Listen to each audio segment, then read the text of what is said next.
Hello दोस्तों, तो आप सभी लोगों का हमारे यूट्यूब चैनल में स्वागत है। तो जैसा कि हम एनटीपीसी के जो प्रश्नों को सॉल्व कर रहे हैं, तो यह जो है आज के जो पिछली क्लास हुई है उसका यह पार्ट 2 है। क्योंकि पिछली क्लास में जो है हमने प्रश्न नंबर 1 से लेकर प्रश्न नंबर 50 तक के प्रश्नों को कर लिया था। आज हम उसके आगे के हम उसके आगे के प्रश्न यानी कि पार्ट 2 में जो है 51 से लेकर प्रश्न नंबर 100 तक के प्रश्नों को करेंगे। क्योंकि वीडियो बहुत ही लंबी हो जा रही थी, अपलोड करने में दिक्कत हो रही थी, इसलिए हम 2 पार्ट में कर दे रहे हैं। पार्ट 1 में 1 से लेकर 50 तक के प्रश्नों को रहेंगे और पार्ट 2 में 51 से 100 तक रहेंगे।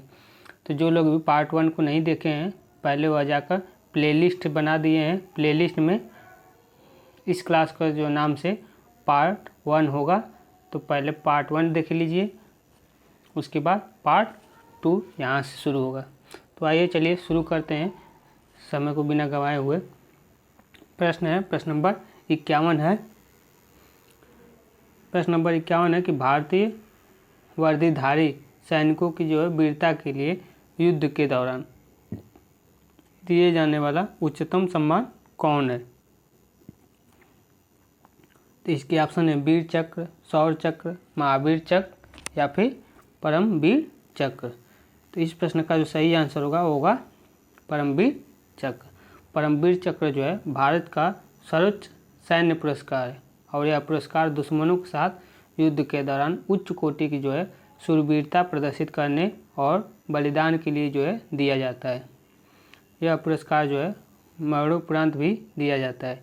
भारतीय सेना की जो है किसी भी अंग के अधिकारी को जो है यह दिया जाता है। इसकी शुरुआत जो है 26 जनवरी 1950 को जो है की गई थी, परमवीर चक्र की शुरुआत। अगला प्रश्न है प्रश्न नंबर 52। जो लोग भी इसके पहले का पार्ट नहीं देखे हैं, पहले आप लोग जाकर प्लेलिस्ट में बना दिए हैं, पार्ट 1 करके है। पार्ट पहले आप लोग 1 देखा करिए, उसमें हम बना दिए कि क्लास 9 का पार्ट 1, क्लास 9 का पार्ट 2, ऐसे करके रहेगा। पार्ट 1 पार्ट 2 रहेगा। पार्ट 1 हमेशा 1 से लेकर 50 तक के प्रश्नों में, पार्ट 2 हमेशा 51 से लेकर 100 तक के प्रश्नों में रहेंगे। तो प्रश्न नंबर 52 है कि दिए गए पैटर्न का ध्यानपूर्वक अध्ययन करें और नीचे दिए गए विकल्प का चयन करें। तो यह पैटर्न जिस प्रकार से बने हैं, तो अगला पैटर्न क्या होगा, तो इसको देख लेते हैं। प्रश्न में है कि इसमें 4 भुजाएं हैं, इसमें 5 भुजाएं हैं, इसमें 3 भुजाएं हैं, फिर इसमें 6 भुजाएं हैं, फिर इसमें 3 भुजाएं हैं। टोटल कितनी भुजाएं होगी, तो इसमें पहले 4, इसमें 4 + 5 + 3 + 6 + 3। तो इन सबों को जब जोड़ेंगे तो कितने आ जाएंगे, तो 5 4 9, 9 3 12, 12 6 18, 18 3 21। तो यानी कि जो सभी भुजाओं का जो योग होगा वो कितना होगा, 21 होगा। यानी कि ऑप्शन नंबर डी सही होगा, 21। अगला प्रश्न है प्रश्न नंबर 53। प्रश्न नंबर 53 है शब्द दिलहरी के सभी अक्षरों का उपयोग करके कितने सार्थक या फिर निरर्थक शब्द बनाए जा सकते हैं। तो इसमें निरर्थक भी बना सकते हैं और सार्थक भी बना सकते हैं। तो देखते हैं इस प्रश्न का सही आंसर क्या होगा। वह होगा दिल्ली शब्द के जो कुल अक्षर, दिल्ली में कुल कितने शब्द है, तो वह है 5। तो इसमें बनाने वाले सार्थक और निरर्थक शब्दों की संख्या बताना है। तो सीधा हो जाता है कि फैक्टोरियल 5 हो जाएगा। फैक्टोरियल 5 का मतलब क्या होता है, 5 से लेकर जो है 1 तक के सभी गुणनखंड। तो यानी कि फैक्टोरियल 5 का मतलब 5 × 4 × 3 × 2 × 1 तक के सभी गुणनखंड। यानी कि इन सभी में गुणा करेंगे कितना आ जाएगा, 120। यानी कि टोटल कितने शब्द बनेंगे, तो 120 शब्द बन जाएंगे। यानी कि सही आंसर होगा ऑप्शन नंबर सी, 120। अगला प्रश्न है प्रश्न नंबर 54। प्रश्न नंबर 54 है दिए गए शब्दों को जो क्रम में व्यवस्थित किया जाता है, तो जिस क्रम में अंग्रेजी शब्दकोश में आते हैं, तो अंग्रेजी शब्दकोश में आने वाले क्रमों में जो है व्यवस्थित करना है।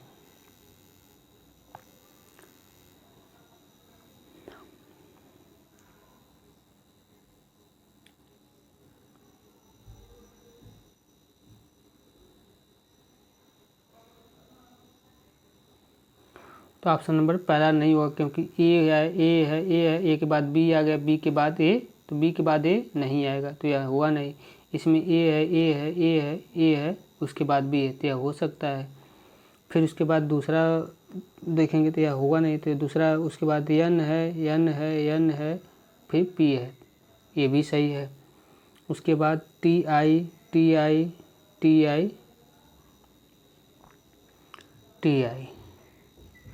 यह भी सही है। उसके बाद जी ई, उसके बाद पी ए आ गया है, पी के बाद क्यू, यह भी सही है, यानी कि ऑप्शन नंबर बी इसका सही होगा। ऑप्शन नंबर बी सही है, यानी कि इसका जो सही आंसर होगा वो होगा ऑप्शन नंबर बी। अंग्रेजी वाला हमारा क्रम में जो है आगे देखते हुए जाना है, देखते हुए जाएंगे, तो ऑप्शन नंबर बी सही होगा। अगला प्रश्न है प्रश्न नंबर 55। प्रश्न नंबर 55 होगा,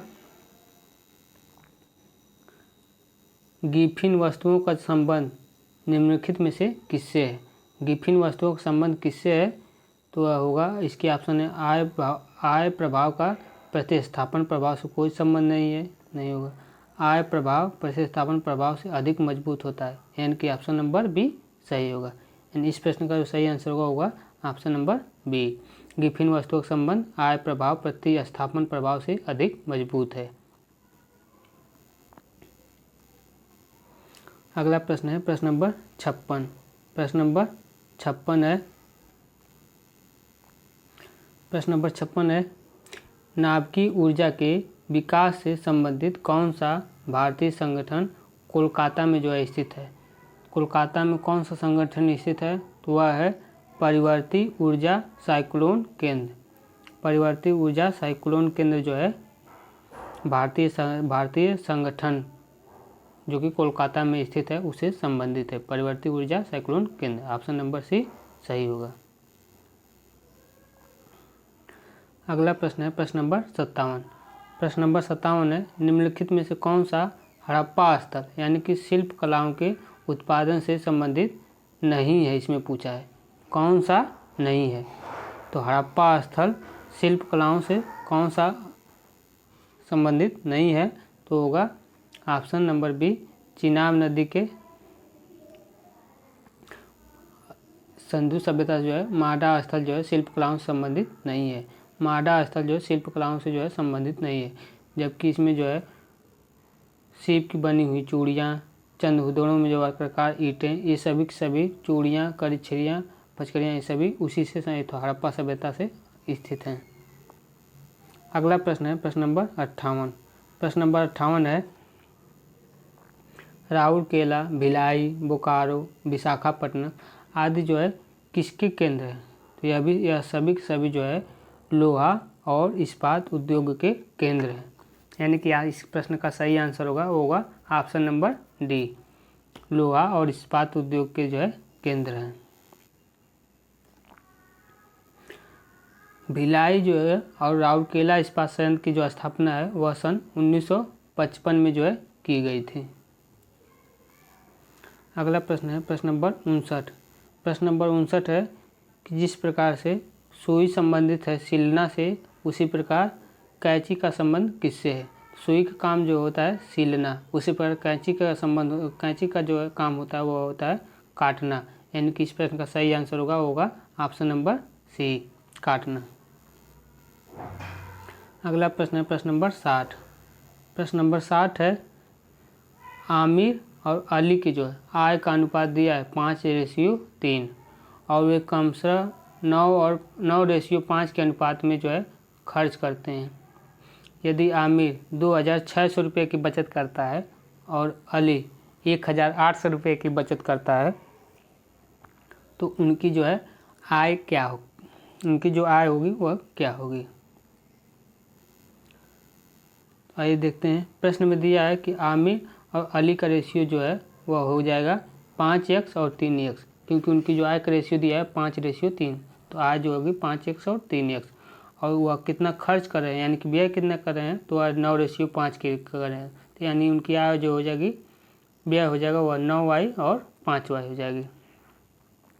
तो आमिर की जो बचत कितनी होगी, तो 5x आय है, 9y व्यय कर रहा है, तो टोटल कितना व्यय कर रहा है, तो कितनी बचत हो रही है, तो 2600 की बचत हो रही है। जबकि अली की जो बचत है वह 3x आय है, 5y जो है उसकी बचत खर्च कर रहा है, तो बचत कितनी कर रहा है, 1800 की कर रहा है। तो समीकरण 1 और 2 को जब सॉल्व करेंगे, सॉल्व करने के लिए जो है x की वैल्यू बराबर करते हैं। तो x की वैल्यू बराबर करने के लिए समीकरण 1 में 3 के गुणा करेंगे तो 5 3 15 आ जाएगा, और समीकरण 2 में 5 का गुणा करेंगे तो ये भी 15 आ जाएगा। यानी पूरे समीकरण में 3 से और पूरे समीकरण में 5 से गुणा करके घटा देंगे।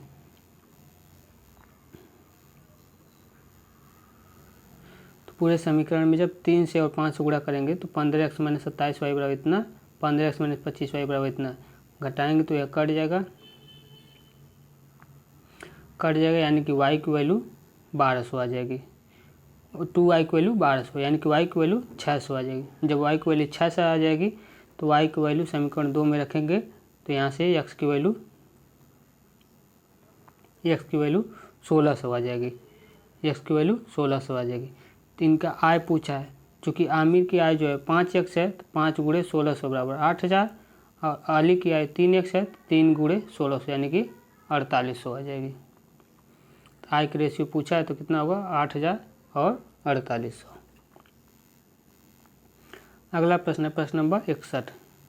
प्रश्न नंबर 61 है कि tan a का मान 8/15 है तो sin a + cos a का मान ज्ञात कीजिए। तो बहुत ही सिंपल सवाल है कि इसको हम sin a + cos का मान पूछा है तो यहाँ से cos कॉमन ले, cos कॉमन नहीं निकालना है। tan 90 में देख लेते हैं, tan समकोण त्रिभुज बनाएंगे तो यह tan a हो जाएगा। तो a b c ले लेते हैं, तो a b c में tan a की वैल्यू 8/15 दिया है, यानी कि यह वैल्यू 8 है तो यह वैल्यू 15 है, तो कर्ण की वैल्यू 17 हो जाएगी। ट्रिपलेट से जो है 8 15 17 होती है, कर्ण की वैल्यू 17 हो जाएगी। तो साइन a की वैल्यू पूछा, साइन a की वैल्यू हो जाएगी 8/17 प्लस cos a की वैल्यू हो जाएगी 15/17। तो 8 और 15 कितना हो जाएगा, 23, तो 23/17, यानी कि इस प्रश्न का सही आंसर होगा 23/17। सही आंसर हो जाएगा 23/17।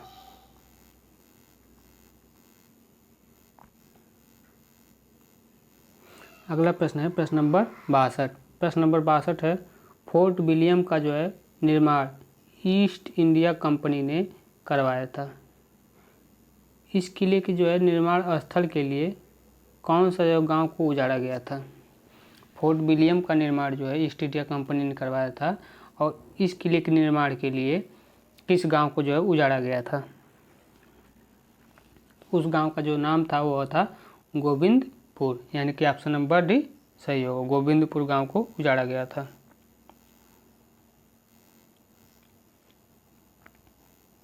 अगला प्रश्न है प्रश्न नंबर 63।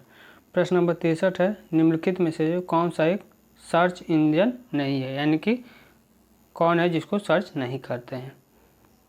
तो इसमें जो है याहू को जो है सर्च करते हैं, गूगल पे जो है भी सर्च करते हैं, बिंग एक जो होता है उसको भी सर्च करते हैं, इंस्टाग्राम जो है सर्च नहीं करते हैं, बल्कि सर्च इंजन नहीं है, यानी कि इस पर कोई भी चीज़ सर्च नहीं करते हैं।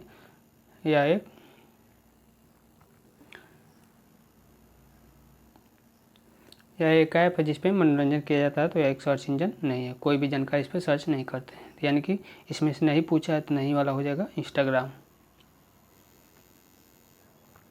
अगला प्रश्न है प्रश्न नंबर 64। प्रश्न नंबर 64 है, वह छोटी से छोटी संख्या ज्ञात कीजिए जो पहली 10 प्राकृतिक संख्याओं से जो है विभाज्य है। पहली 10 प्राकृतिक संख्याओं से जो है विभाज्य, यानी कि नहीं करती है।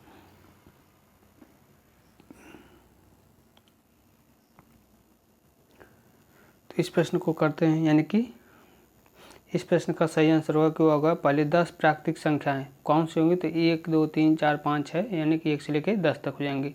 तो टोटल इनका एलसीएम हो जाएगा वह 2510, यानी कि 2510 जो है पहली ऐसी प्राकृतिक संख्याएं हैं, छोटी संख्या जो प्रथम 10 प्राकृतिक संख्याओं से जो है विभाज्य हैं, यानी कि कट जाती है। अगला प्रश्न है प्रश्न नंबर 65। प्रश्न नंबर 65 है, फलों में मीठेपन के लिए कौन सी जो है शर्करा उत्तरदायी होती है।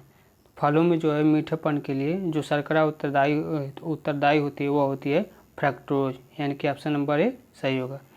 फ्रक्टोज जो है उत्तरदायी होते हैं क्योंकि फ्रक्टोज में जो है साधारण चीनी है जो स्वाभाविक रूप से फल, शहद और गन्ने में जो है यह पाई जाती है, जबकि लैक्टोज जो है वह दूध में पाया जाता है और सुक्रोज जो है गन्ने यानी कि चीनी में पाया जाता है, और जो माल्टोज होता है वह द्रव यानी कि अनाज और चावल में पाया जाता है। यानी कि माल्टोज जो है अनाज और चावल में, सुक्रोज जो है चीनी में, जबकि लैक्टोज जो है वह दूध में, और फल ओल में कौन सी पाई जाती है तो वह पाई जाती है फ्रक्टोज। अगला प्रश्न है प्रश्न नंबर 66। प्रश्न नंबर 66 है विद्युत धारा मापने के लिए प्रयुक्त होने वाले वह यंत्र को जो है क्या कहा जाता है। तो विद्युत धारा को मापने के लिए जो प्रयोग यंत्र होता है उसको एमीटर कहा जाता है, यानी कि ऑप्शन नंबर डी सही होगा। एमीटर कहा जाता है, ऑप्शन नंबर डी सही हो जाएगा। अगला प्रश्न है प्रश्न नंबर 67। प्रश्न नंबर 67 है लोकसभा की जो है पहली महिला स्पीकर के रूप में किसे नियुक्त किया गया था। तो लोकसभा की जो पहली महिला स्पीकर जो थी वह थी मीरा कुमार। मीरा कुमार को जो है लोकसभा की जो है पहली महिला स्पीकर नियुक्त किया गया था। और वह कब नियुक्त किया गया था? सन 2009 से 2004 तक जो है यह लोकसभा की जो है अध्यक्ष रह चुकी है, और सन 2017 में भारत के जो है राष्ट्रपति पद के लिए भी इनका नामांकन हुआ था। अगला प्रश्न है प्रश्न नंबर 68। प्रश्न नंबर 68 है उस विकल्प के चयन के जो पहले से दूसरे यानी कि धीर यानी कि जो धैर्य होता है वो जिस प्रकार शांत से संबंधित होता है उसी प्रकार जो उत्तेजित होता है वह किससे संबंधित होता है तो वह क्रुद्ध से, यानी कि शांत उत्तेजित यानी कि जो ऊर्जावान हो वह किससे संबंधित, क्रुद्ध से संबंधित हो, मतलब जो कम हो बोलने वाला हो, कम उत्तेजित हो।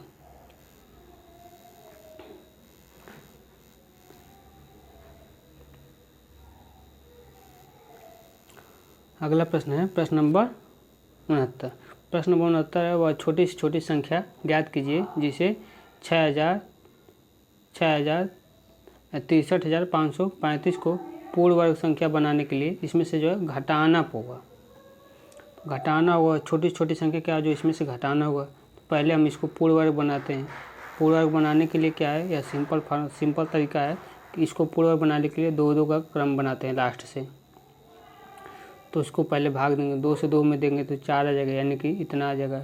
फिर 2 2 4, फिर सबसे बड़ी संख्या 5 से भाग देंगे तो 45 बच्चे 225 आएगा। 225 घटाएंगे तो 103, फिर 2 संख्या उतारेंगे 35 तो 1035, यानी कि इसमें इसका जो ये आएगा टोटल बच गए संख्या क्या है 31। 31 वह संख्या अधिक है जिसके कारण यह पूर्ण वर्ग नहीं बने। तो अगर 31 घटा दिया जाए तो यह पूर्ण वर्ग संख्या हो जाएगी। यानी कि वो प्रश्न में पूछा है संख्या क्या घटाना पड़ेगा, 31 घटाना पड़ेगा, यानी कि इसका सही आंसर होगा 31।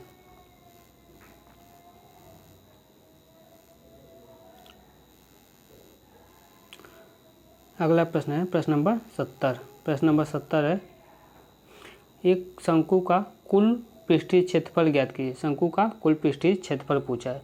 शंकु का कुल पृष्ठीय क्षेत्रफल होता है πr_l + πr²। प्रश्न में दिया कि यदि इसकी त्रिज्या और तिर्यक ऊंचाई क्रमशः 2r और 1/2 दिया है, यानी कि त्रिज्या जो है इसकी 2r दिया है और तिरछी ऊंचाई यानी कि l की वैल्यू 1/2 दी है।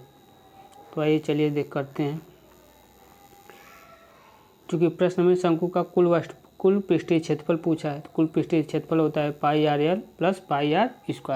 r की वैल्यू त्रिज्या, l बराबर तिरछी ऊंचाई। तो चूँकि प्रश्न में 2r जो है त्रिज्या 1/2 तिरछी ऊंचाई है तो उसका कुल पृष्ठीय क्षेत्रफल पूछा है तो पाई r की जगह 2r रख देंगे, l की वैल्यू 1/2 प्लस पाई r की जगह 2r² कर देंगे। जब इसको सरल कर लेंगे तो इसका मान आ जाएगा πr × 4r + 1। अगला प्रश्न है प्रश्न नंबर 71। प्रश्न नंबर 71 है स्टारडम इंडिया जो एक किस जो है मंत्रालय का एक प्रमुख कार्यक्रम है। तो स्टार्टअप इंडिया जो है किस मंत्रालय का एक प्रमुख अंग है तो वह है वाणिज्य और उद्योग मंत्रालय। स्टार्टअप इंडिया जो है वाणिज्य और उद्योग मंत्रालय का जो एक प्रमुख कार्यक्रम है, यानी कि ऑप्शन नंबर सी।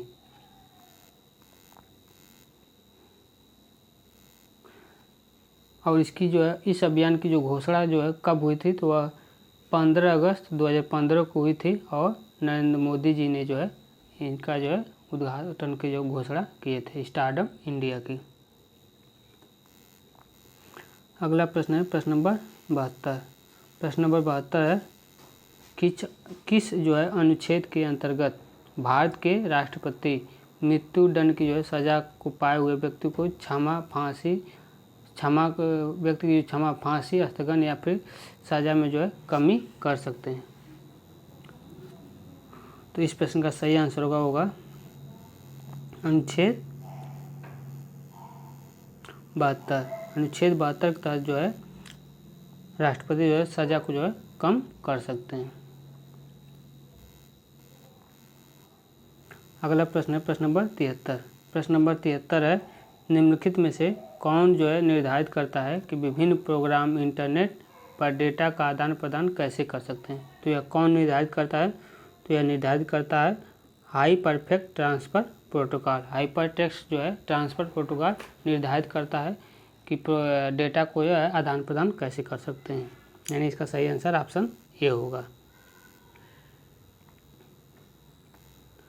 अगला प्रश्न है प्रश्न नंबर 74। प्रश्न नंबर 74 है इसरो के जो है सबसे शक्तिशाली रॉकेट यानी कि GSLV Mk3 को जो है क्या नाम दिया गया है, यानी कि उपनाम क्या दिया गया है। तो इसको जो उपनाम दिया गया वह है फैट बॉय, यानी कि इसरो ने जो रॉकेट लॉन्च किया GSLV Mk3 उसको नाम जो है फैट बॉय रखा गया है उपनाम। अगला प्रश्न है प्रश्न नंबर 75। प्रश्न नंबर 75 है 2 वर्ष के लिए समान ब्याज दर पर 15,000 की जो राशि पर प्राप्त चक्रवृद्धि ब्याज और साधारण ब्याज के बीच का जो है अंतर दिया है 24। साधारण ब्याज चक्रवृद्धि ब्याज का अंतर दिया है 24। वार्षिक ब्याज दर कितनी होगी। तो यह प्रश्न बहुत ही इम्पॉर्टेंट है, क्योंकि इस प्रकार के प्रश्न यानी कि साधारण ब्याज और चक्रवृद्धि ब्याज का अंतर वाले प्रश्न बहुत पूछे जा रहे हैं आजकल। तो इसका सलूशन है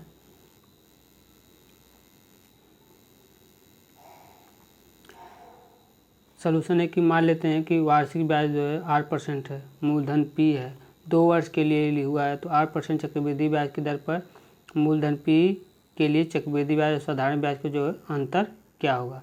तो अंतर क्या होता है, वह होता है मूलधन गुणे R/100 का होल स्क्वायर। तो यह फार्मूला होता है, इसको आप लोग याद कर लीजिए कि जो साधारण ब्याज और चक्रवृद्धि ब्याज और साधारण ब्याज का जो अंतर होता है उसका फार्मूला होता है मूलधन गुणे R/100 का होल स्क्वायर, और यह 2 वर्षों के लिए होता है। तो यहाँ से हो जाएगा मूलधन गुणे R/100 गुणे R/100, यानी कि मूलधन दिया है 15,000 का R/100 गुणे R/100 यानी कि 2400 हो जाएगा। R जो है कितने 2400, और यहाँ पर अंतर 24 दिया है। तो यहाँ से R स्क्वायर की वैल्यू 16 आ जाएगी, यानी कि R की वैल्यू 4%। पूछा है कि रेट कितना है, तो 4% आंसर हो जाएगा। अगला प्रश्न है प्रश्न नंबर 76। प्रश्न नंबर 76 है कौन सा जो है संयुक्त राष्ट्र यानी कि UN संयुक्त राष्ट्र जो है UN की विशेष एजेंसी है जो कि अंतर्राष्ट्रीय स्तर पर स्वास्थ्य संबंधी मामलों का निर्देशन और समन्वय करती है। तो वह कौन सी एजेंसी है, तो वह एजेंसी है वह WHO जो है स्वास्थ्य संबंधी जो है मामलों का जो है निर्देशन करती है।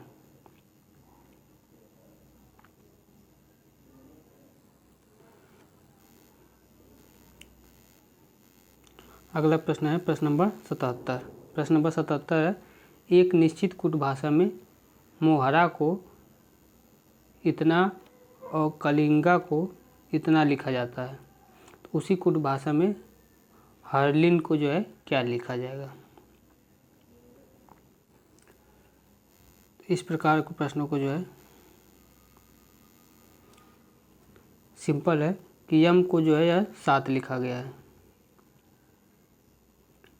और ए को जो है 1 लिखा गया है। 2 ठो चेक कर लिए, इसमें भी ए को 1 लिखा गया है। तो इसी प्रकार हर्लिन को पूछा है, तो हर्लिन में जो है एच आ रहा है, तो एच इसमें कहाँ है, तो एच यहाँ पर तीसरे नंबर पर है, तो तीसरे नंबर पर 5 है, यानी कि एच की वैल्यू 5 लिखा जाएगा, तो सभी में 5 है।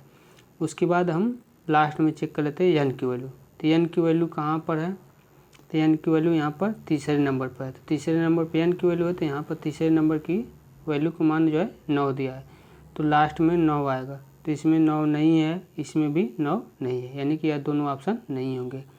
उसके बाद आई की वैल्यू देखते हैं, तो आई की वैल्यू क्या है, एन के पहले आई है, तो 9 के पहले 8 है, यानी कि आई की वैल्यू 8 होगी, तो इसमें भी 6 है, तो यह नहीं होगी, यानी कि ऑप्शन नंबर भी सही होगा।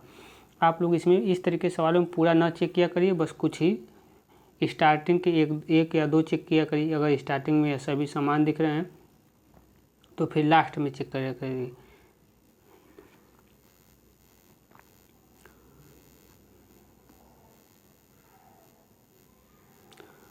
आगे का प्रश्न देखते हैं। अगला प्रश्न है प्रश्न नंबर 78। प्रश्न नंबर 78 है, यदि त्रिभुज पी क्यू आर में क्यू आर को यस तक किस प्रकार से बढ़ाया जाता है ताकि आर एस का मान जो है आर पी के बराबर हो जाए, यानी कि आर एस बराबर आर पी, और यदि कोण पी आर क्यू का मान 70 अंश है और कोण क्यू पी एस का मान 110 है, तो कोण पी क्यू एस का मान पूछा है, कोण पी क्यू एस का मान पूछा है, क्या होगा। तो चित्र से जो है यह दोनों भुजाएं बराबर हैं, यह है कोण क्यू पी एस की वैल्यू पूछा है, किसकी वैल्यू पूछा है, कोण P Q S, P Q S, P Q S, यहाँ से कोण पी क्यू एस की वैल्यू पूछा है।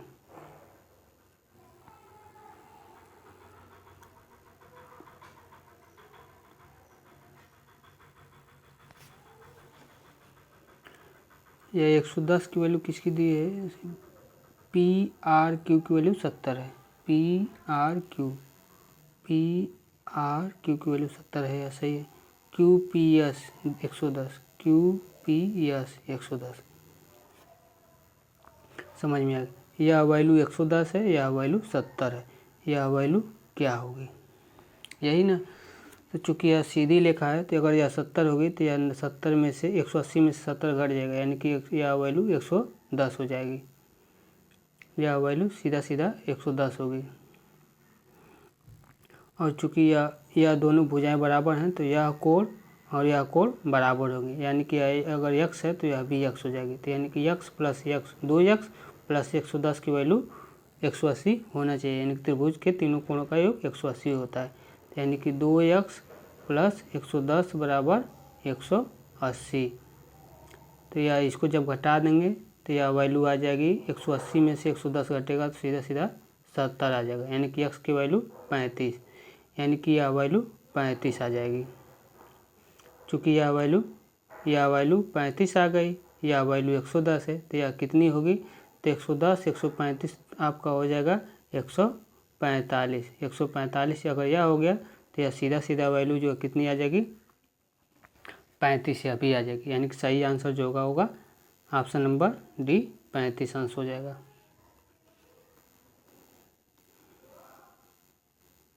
अगला प्रश्न है प्रश्न नंबर 79।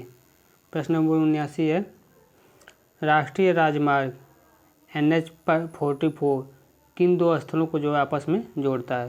तो NH44 जो है किन दो स्थलों को जोड़ता है, तो यह जोड़ता है श्रीनगर और कन्याकुमारी का।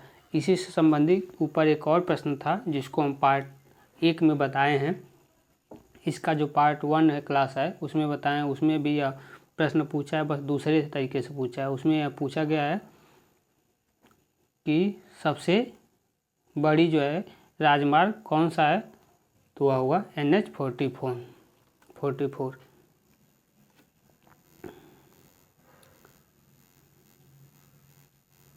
अगला प्रश्न है प्रश्न नंबर 80। प्रश्न नंबर 80 है, यदि किसी संख्या में 20% की वृद्धि हो जाती है फिर उसमें 10% की कमी हो जाती है तो टोटल वृद्धि या फिर कमी ज्ञात कीजिए क्या होगी। तो सिंपल सवाल है, इसमें मान लेते कि संख्या अगर x है तो 20% की वृद्धि होने पर वह संख्या 120 हो जाएगी। फिर 10% कमी हो जाती है तो 120 पर जब 10% कमी होगी तो यानी कि 90%, तो 120 का 90% जो आएगा वह 108 आ जाएगा। पूछा है संख्या में कितने की वृद्धि या कमी हुई, तो संख्या में जो है 100 से 108 हुआ है, यानी कि 8 की वृद्धि हुई थी, यानी कि इसका सही परसेंट 8% हो जाएगा, 8% की वृद्धि होगी। अगला प्रश्न है प्रश्न नंबर 81। प्रश्न नंबर 81 है 22 जुलाई 2019 को चंद्रयान 2 को जो है कहाँ से लॉन्च किया गया था। तो चंद्रयान 2 को जो लॉन्च किया गया था वह श्रीहरिकोटा हाई एल्टीट्यूड रेंज से लॉन्च किया गया था, तो यानी कि इसका सही आंसर जो होगा श्रीहरिकोटा हाई एल्टीट्यूड रेंज। अगला प्रश्न है प्रश्न नंबर 82। प्रश्न नंबर 82 है कथन और निष्कर्ष वाला है, उसको देखते हैं। इसमें कथन है कि कुछ व्यक्ति अंग्रेजी में कमज़ोर हैं। दूसरा कथन है वे सभी जो अंग्रेजी में कमज़ोर हैं वह कलाकार हैं। तो इसका निष्कर्ष हो जाएगा कि कुछ कलाकार व्यक्ति नहीं हैं। तो इसका सलूशन देख लेते हैं। प्रश्न में दिया है कि अंग्रेजी में जो कमज़ोर यह होंगे व्यक्ति टोटल यह हैं, तो इसमें दिया कि अंग्रेजी में कमज़ोर जो हैं वह कलाकार हैं। प्रश्न में पूछा है कौन सा नहीं होगा, तो निष्कर्ष निश्चित रूप से गलत है, यानी कि असत्य है। अगला प्रश्न है प्रश्न नंबर 83। प्रश्न नंबर 83 है 4 दिए गए हैं, उनमें से एक जो है असंगत है, उसका चयन करना है। तो इसमें से वृद्धि करना, बढ़ाना, आगे ले जाना, यानी यह सभी जो है प्लस में जाते हैं, यानी कि वृद्धि करना मतलब बढ़ोतरी होती है, बढ़ाना में भी बढ़ोतरी होती है, आगे ले जाना में यह भी बढ़ता है, जबकि जो घटाना है यह कमी को दिखाता है, यानी कि यह सबसे अलग है। अगला प्रश्न है प्रश्न नंबर 84। प्रश्न नंबर 84 है एक लॉटरी में 96.5% प्रतिभागियों ने कोई भी पुरस्कार नहीं जीता, लेकिन 700 प्रतिभागियों ने पुरस्कार जीता। तो प्रतिभागियों की जो है कुल संख्या क्या थी। तो यह सिंपल सवाल है। यह है कि टोटल प्रतिभागी जो होंगे वह 100% होंगे। तो जीतने वाले कितने होंगे, तो 96% जो है नहीं जीते हैं। तो कितने जीते हैं, 3.5% जीते हैं। और वह कितने जीते हैं, तो 3.5% की वैल्यू ही 700 दिया है, क्योंकि 700 प्रतिभागी जीते हैं। तो कुल प्रतिभागी कितने होंगे, तो 700/3.5 × 100, यानी कि 20,000 प्रतिभागी जो टोटल होंगे। अगला प्रश्न है प्रश्न नंबर 85 है कि किनको जो है मोतियों का शहर यानी कि सिटी या पीएल के रूप में जाना जाता है। तो मोतियों का शहर किसको कहते हैं, तो वह हैदराबाद को कहा जाता है। हैदराबाद को जो है मोतियों का शहर कहा जाता है। इसका सही आंसर मोतियों का शहर होगा। अगला प्रश्न है प्रश्न नंबर 86। प्रश्न नंबर 86 है डाटा इंटरप्रिटेशन, मतलब डीआई का सवाल है, जिसको करने में जो है बार बार हमको देखना पड़ेगा। तो इसको जो है आप लोग कर लीजिएगा।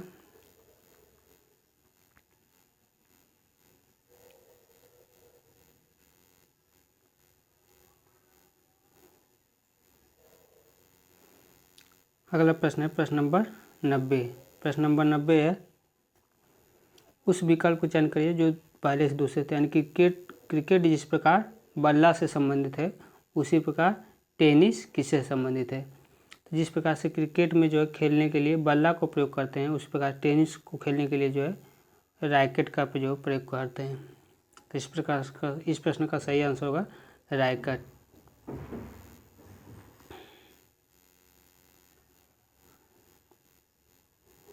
अगला प्रश्न है प्रश्न नंबर 91। प्रश्न नंबर 91 है दी गई श्रृंखला में जो है प्रश्नवाचक के चिन्ह के स्थान पर क्या आएगा। तो इसको देखते हैं। श्रृंखला है 13, 25, 49 और 97। तो 13 से 25 लाने के क्या किया गया है कि 13 में 2 का गुणा, 13 दूनी 26, 26 में से 1 घटाने पर 25 आया है। फिर 25 में 2 का गुणा किया गया, 25 दूनी 50, 50 में से 1 घटाने पर 49 आया। फिर 49 में 2 का गुणा किया, 49 × 2 यानी कि 98, 98 में से 1 करके 97 है। तो इसी प्रकार 97 में जब 2 का गुणा करेंगे तो 192 आएगा, 194। तो 194 में से जब 1 घटाएंगे तो 193 आ जाएगा, यानी कि ऑप्शन नंबर सी सही। 2 गुणा करके 1 घटाया गया है। अगला प्रश्न है प्रश्न नंबर 92। प्रश्न नंबर 92 में है, यदि मोहन सोहन से लंबा है और रमेश मोहन से छोटा है और संगीता तुलिका से लंबी है लेकिन सोहन से छोटी है, तो इनमें से कौन सा जो है सबसे लंबा है। तो इसको जो हम आरोही क्रम में व्यवस्थित करेंगे तो सबसे लंबा मोहन होगा, फिर सोहन होगा, उससे छोटा संगीता, उससे छोटी तुलिका। तो इसमें पूछा सबसे लंबा कौन होगा, सबसे लंबा मोहन होगा, यानी कि सही ऑप्शन क्या होगा, ऑप्शन नंबर बी। अगला प्रश्न है प्रश्न नंबर 93। प्रश्न नंबर 93 है, खाली स्थान पर क्या होगा। खाली स्थान पर जो होगा सी, यहाँ पर चेक करते हैं, सी की वैल्यू 3, जी की वैल्यू 7, के की वैल्यू 11, ओ की वैल्यू 15, तो यह उसके बाद डब्ल्यू की वैल्यू 23। तो यह सभी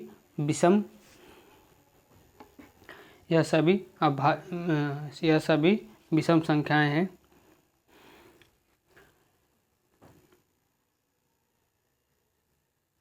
और 4 का अंतर है, यानी कि 3 में 4 जोड़े पर 7 आएगा, 7 4 11, 11 4 15, तो 15 4 19, यानी कि जो संख्या यहाँ पर आएगी वह 19 वाली आएगी। तो 19 पे क्या आता है, तो 19 पर यस आता है, यानी कि इसका सही आंसर होगा यस, यानी कि ऑप्शन नंबर सी। अगला प्रश्न है कि जिस प्रकार प्रकृति का संबंध प्राकृतिक से होता है उसी प्रकार पोषण का संबंध किससे होता है, तो होता है पोषित से, यानी कि इसका जो सही आंसर होगा ऑप्शन नंबर बी, पोषण का संबंधित पोषित से होता है। अगला प्रश्न है प्रश्न नंबर 95। प्रश्न नंबर 95 है, राम की आयु सोहन की आयु की जो है दोगुनी है लेकिन रोहन की आयु की जो है आधी है, और रवि की जो आयु है वह सोहन की आयु की जो है आधी है लेकिन रोहित की जो आयु है वह दोगुनी है। तो इनमें से सबसे जो है बड़ा कौन है। तो इसको सॉल्व करते हैं। चूँकि रोहन बटे 2 जो हो जाएगा वह राम की आयु, यानी कि 2 सोहन के बराबर है, यानी कि इसमें सबसे बड़ा रोहन है, फिर राम है, फिर सोहन है।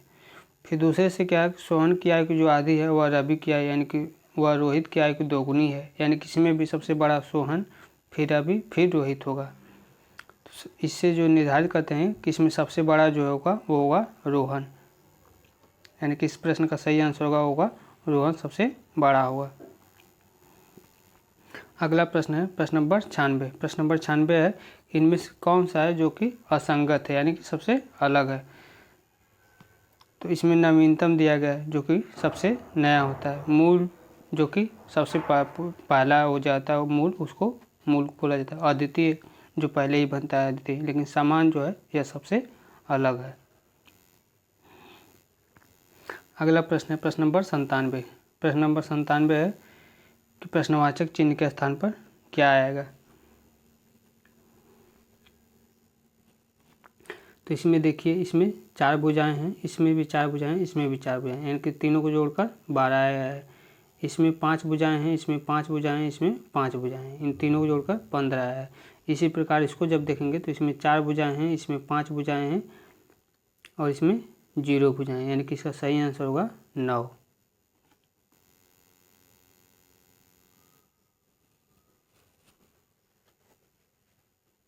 नहीं जोड़ा नहीं गया, इसमें देखिए इसको जब जोड़ा गया है तो त्रिभुज को 4 माना गया, इसको जब जोड़ा गया तो इसको 5 माना गया, जब इसको किया गया है तो इसकी वैल्यू 6 आई है।